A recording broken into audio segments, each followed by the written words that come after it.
مسلم شریف کتاب الاقضیہ سے عبارت سنیں آپ، حضور صلی اللہ علیہ وسلم نے فرمایا ان اللہ کرہ لکم ثلاثا کیلا وکالا و اضاعت المالی و کثرت السؤالی، اللہ تعالیٰ نے ڈس اپروو کیا تمہارے لیے 3 اشیاء کو، فضول گفتگو، فضول خرچی اور بار بار مانگنا.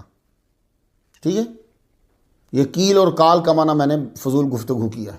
کثرت السؤال کا معنی کیا ہے؟ کثرت سؤال الناس اموالہم من غیر حاجت. تو اب عربی کی جو کتب ہوں گی نا طلبہ، وہ ذرا ایکسپلینیشن اچھی کرتی ہیں جی.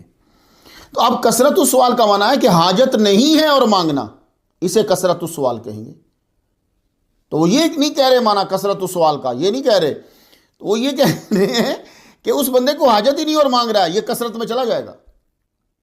اب یہ بتاؤ، یہ پیشہ ور بھکاری ہاٹ سپاٹس پہ جو کھڑے ہوتے ہیں، سگنل پہ جو کھڑے ہوتے ہیں، ہر فرد یا اکثر فرد سے مال کا سوال کرتے ہیں، جب یہ اس کا عمل اللہ کو پسند نہیں تو اسے جانتے ہوئے تمہارا دینا کیسے اللہ کو پسند ہوگا؟